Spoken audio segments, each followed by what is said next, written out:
Hi, my name is Laura, and welcome to my podcast, Why the Book Wins, where I compare books with their movie adaptations, and through these discussions, you will hear why 9 times out of 10, the book wins. I'll also share different behind-the-scenes trivia I've discovered in my research, which by learning makes the story all the more interesting. If you love either books, movies, or both, this is the perfect podcast for you. This probably already goes without saying, but there will be spoilers for both the book and the movie in this podcast. So if you plan on reading the book or watching the movie, go do that first, and then come back and listen to this. And now, without further ado, let's get right into it.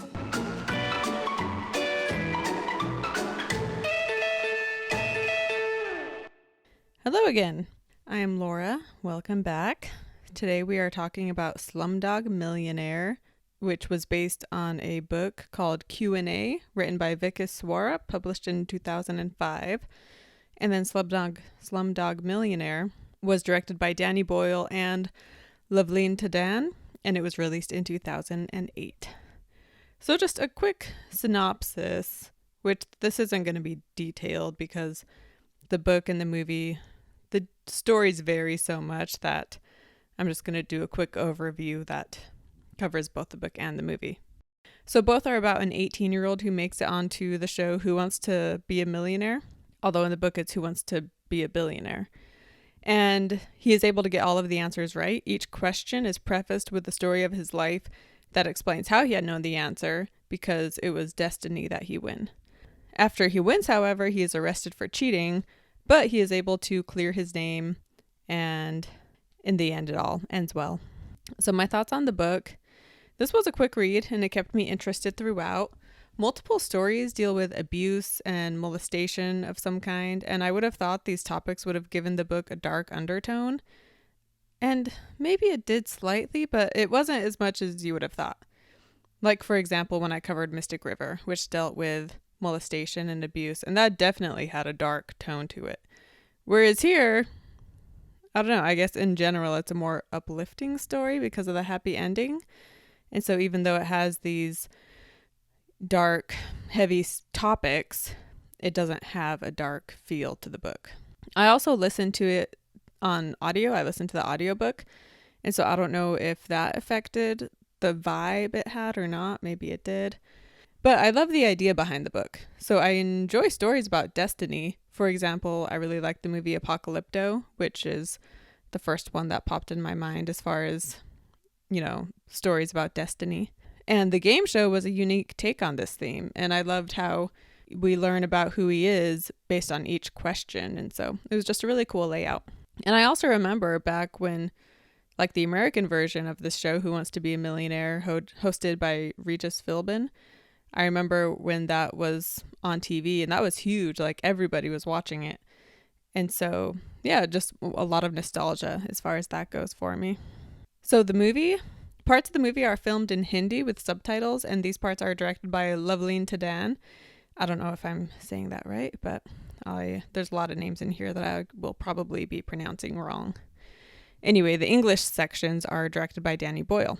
And Danny Boyle, I talked about him a couple episodes ago with The Beach. He directed The Beach, and here he is again directing Slumdog Millionaire. I watched Slumdog Millionaire back when it came out. I saw it on DVD. I didn't see it in theaters.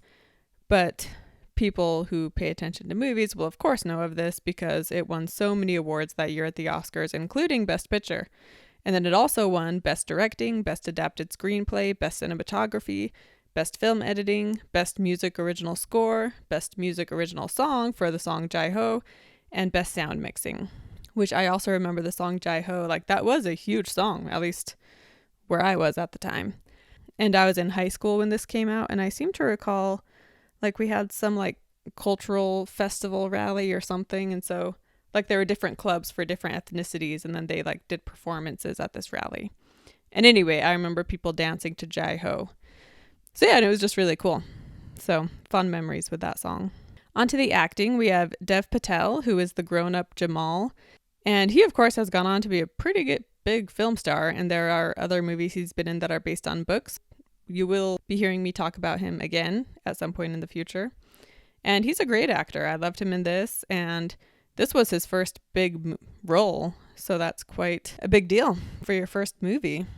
Frida Pinto plays the adult Latika, and she is well cast, and she's a good actress. She is only in maybe like 15 or 20 minutes of the movie, so she's not in a ton, but she is well cast. Anil Kapoor is the game show host, Prem, and in both the book and the movie, the host is a complete jerk. And Kapoor gives a believable performance as this stuck-up jerk host. And then we have Irfan Khan, he's a well-known actor in both indie cinema as well as British and American films. And he won a SAG award for his role in this movie. He plays the police officer who is questioning Jamal. But in 2018, he was diagnosed with a tumor, and in April of 2020, he passed away, and he was only 53 years old. And these next names I know I won't pronounce right, but we have Izaruddin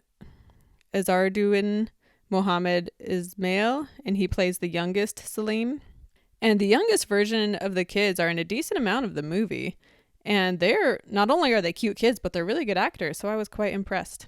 And Ayush Mesh Kadekar plays the youngest Jamal, and he is also wonderful. He's a cute kid, wonderful actor. And Danny Boyle put money from this film into a trust, and so the child actors receive it when they're 16, which at this point, that was probably a few years ago now that they turned 16.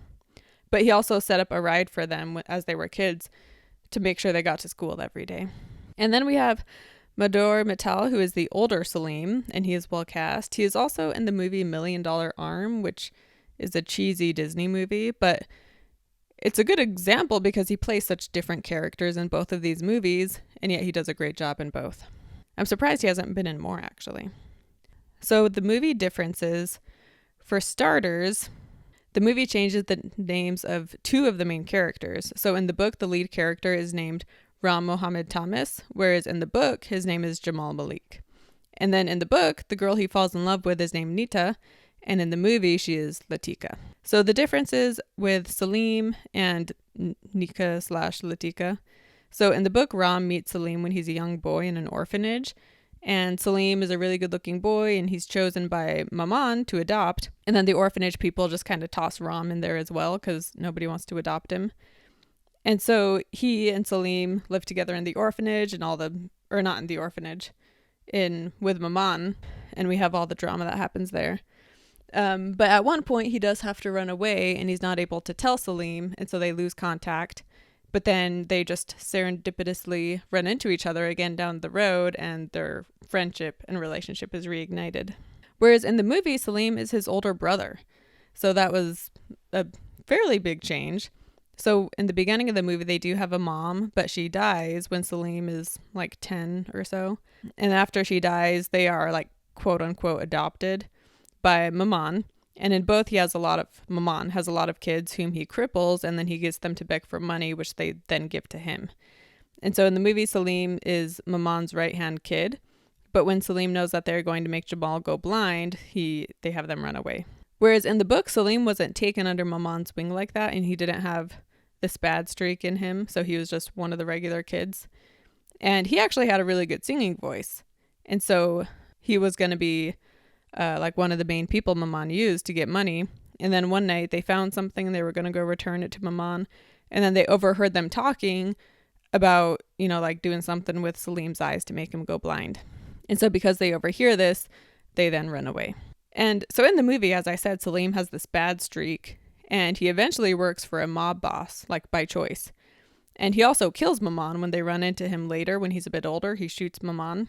Whereas in the book, Salim gets a job working for a man, and then he finds out that the man just happens to be a hitman. And Salim sees these envelopes he receives, and like this hitman receives the envelopes. And he sees the guy that's supposed to be killed as someone in the film industry, which in the book, Salim is like obsessed with becoming a film star. And so he warns this guy in the film industry, and then he replaces the photo with a photo of Maman. And so the hitman ends up killing Maman, and then Salim gets away before anything is known.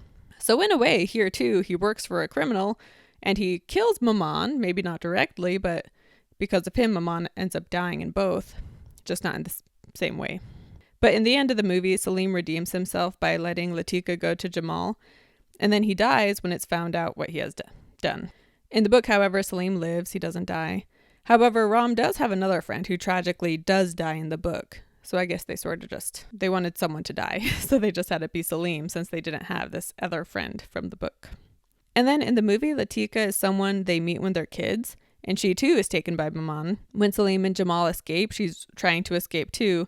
But Salim purposefully causes her to get caught by Maman's men.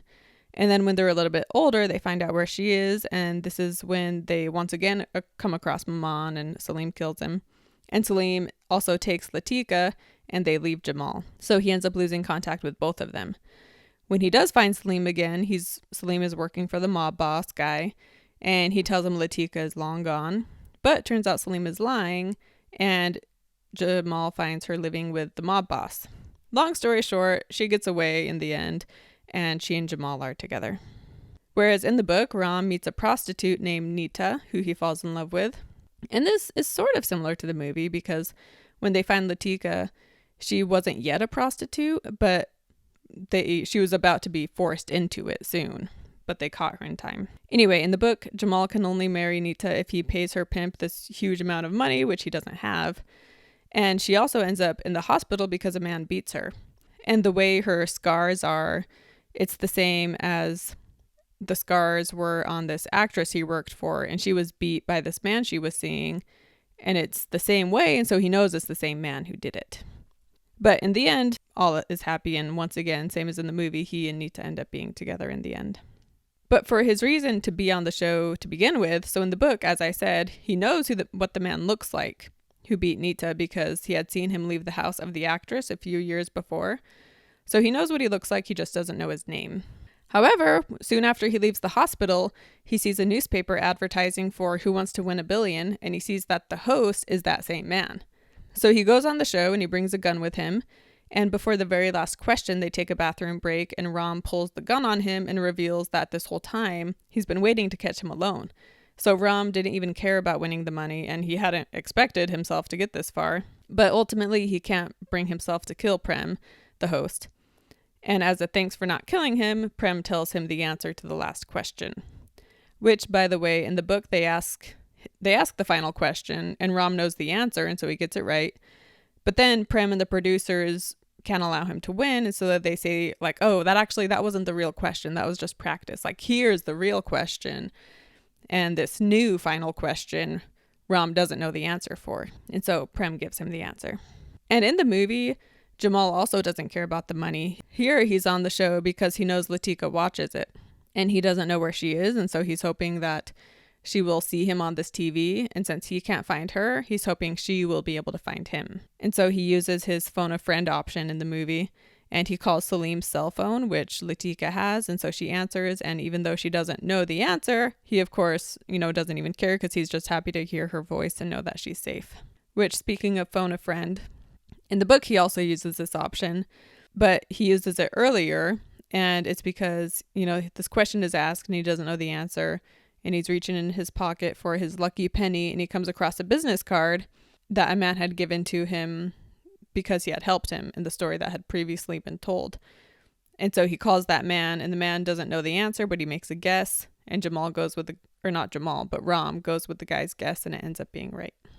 And so the stories from his life, the only story that the book and movie have in common is Maman and the children that he abuses. And then, like I said, sort of similar stuff with Salim and the mob boss, kind of, but sort of. They also both have the question about who invented the revolver. In the movie, he knows this answer because Salim had a Colt, which he used to kill Maman, and then later he threatens Jamal with it. Whereas in the book, he knew the answer because he was on a train being robbed, and he shoots the robber with a Colt rifle, or a Colt revolver. And in the movie, the stories that correlate with the questions are told in chronological order, whereas the book, it bounces around. And I liked how it was in the book that it's, it bounces from age to age. But I can understand why the movie did it chronologically, because it does make it easier to follow, I guess. And the stories in the movie are one, escaping out the bottom of the outside toilet to get the autograph of the movie star. This is one of the most famous scenes of all the stories, because he jumps down through the bottom into a pile of poo. And I read that they made it by mixing peanut butter and chocolate. And so as I watched this scene, I just kept reminding myself that it was just peanut butter and chocolate, as to keep myself from being too grossed out.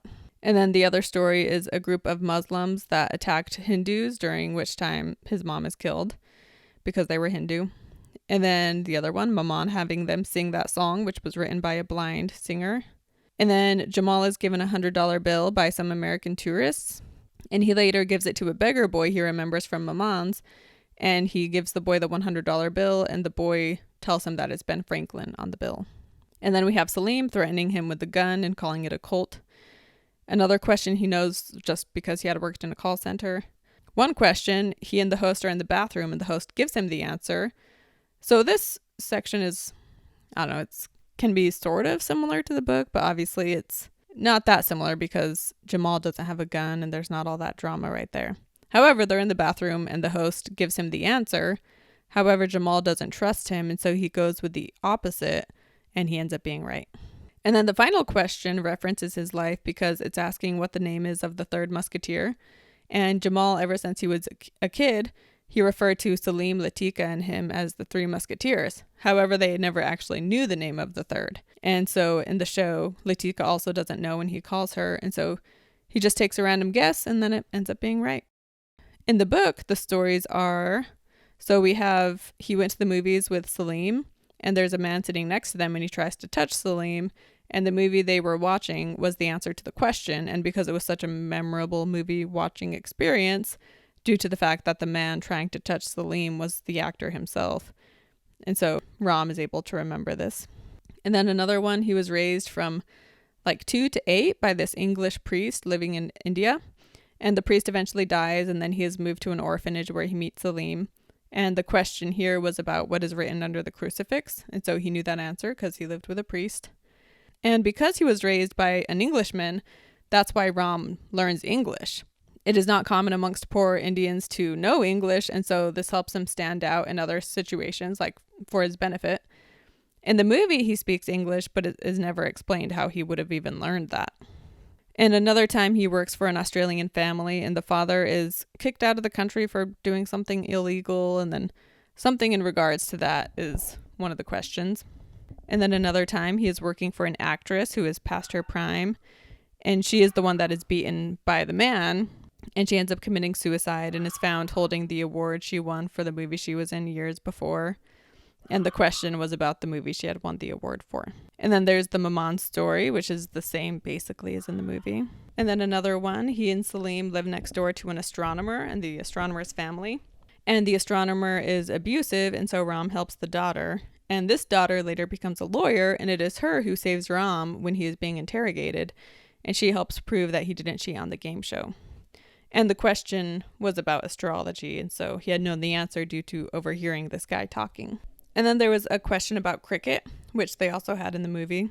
And he knows this answer because when Salim worked for the hitman, he was always watching cricket and he would keep all these stats and he would bet on the games. And so that's how Ram knows the answer, is because Salim had told him that story. And then when he was living with Salim, there was an old man who lived in their area who claimed to be a war hero from the India and Pakistan war. And then there's a question about medals that are awarded to war heroes, and that's how he knows that. And then there is the train robbery I mentioned with the Colt revolver. And then before getting on the show, he was a waiter. So in the movie, he's a chaiwala, which is like someone who gets coffee for people in offices, basically. But in India, it's chai. But in the book, he was a waiter. And a man comes in telling him the story of his business and all this drama with his brother and his wife. And she was into voodoo and just all this stuff. But the details about different locations help him answer a question. And then the last story is when he meets Nita. And this story is about him being a tour guide at the Taj Mahal, meeting Nita. And then he has a friend he lived with who dies of rabies eventually. And then while in the hospital, there's a man he comes across whose son is dying from rabies and wants help. And so Ram helps the man. And the man is like super thankful, and he gives him his business card. And he's like, if there's ever anything you need, let me know. And that's the business card he uses later in the phone a friend thing. So book or movie? I did thoroughly enjoy the movie.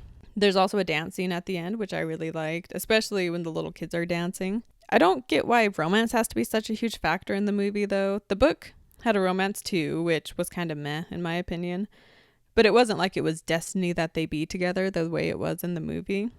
Though the book was an unrealistic romance and definitely like rose-colored glasses kind of thing, because Nita would have had so many issues.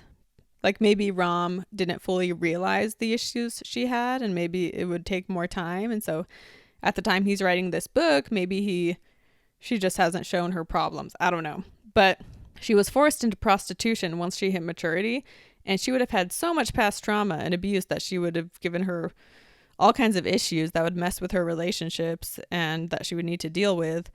And so it's just annoying when books and movies romanticize things like that and make it seem like you can just take this person out of this abusive situation and they're going to be magically all better. Like, no, you can take them out of that situation, but they're going to be messed up from it and they're going to need a lot of work to get past it. He's also like, he's 16 or something when he meets her. And so there's that too, where it's like, okay, you're still a teenager, but sure, you're in love. I don't know. Maybe I'm too skeptical as far as that goes, but definitely romanticizing, relationships with people who have had a lot of past abuse and trauma. Anyway, in both, the girl he loves needs him to rescue her. So he comes across Latika 3 different times in his life in the movie, and each of these times he has to rescue her in some way or another. And this is a trope that is far overdone. This movie is over 10 years old, and I think these days stories do a better job avoiding that cliche. But yeah, it's just tiresome. And other changes from book to movie, like I'm just more neutral on the other changes that were made. Some stories that were in the book, I can see why they didn't include in the movie because it was more graphic in one way or another. As I said, the book has multiple stories of abuse in some form or another. And the movie, it certainly has some unsettling things happen, which is why it's given the R rating. Danny Boyle wanted it to be given PG-13 because there's nothing graphic in it, but because there are dark things that are alluded to, even though it's not shown, they gave it the R rating. There were more stories in the book, and again, I just really loved this idea behind it because as each story is being told, it makes you wonder which part of this story is going to relate to a trivia question. And even though I wasn't a big fan of the romance with Jamal and Latika being destiny, I do like how him being on the show and knowing all the answers was destiny. Maybe I would say I like the book better, but it wasn't by a long shot by any means, because the movie is really well done and the acting is wonderful, even the kid actors, as I said.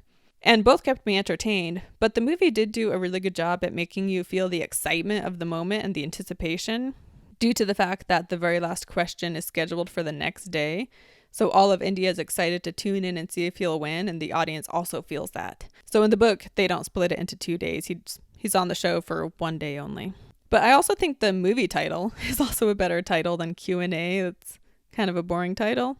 But as I said, though, in the end, they are both comparable, even if the storylines have changed. The romance in both is not great. It feels like it's too pushed in the movie, like really forcing this destiny aspect. And then in the book, I didn't like it because it was just very unrealistic and not accurate at all. But aside from the romance, though, I would probably say I like the book better, and I like the stories that are told. But the movie is awesome too, so you really can't go wrong either way, I don't think. But yeah, I hope you enjoyed this podcast. Let me know your opinions. Like I said, Slumdog Millionaire was a huge movie, so I'm sure a lot of people out there have heard of this one. So yeah, I'm curious what your opinions are. And if you join me next week, we can pop some MDT and talk about Limitless, which is based on a book called The Dark Fields. So I will see you then. Thanks for listening. If you have any comments, questions, or suggestions, head over to my site, whythebookwins.com. You can leave a comment there and I will be sure to reply. You can also find me on Instagram under the same name, Why the Book Wins, and you can message me there, and don't forget to follow. And also don't forget to subscribe to my podcast and join me next Wednesday for the newest episode of Why the Book Wins.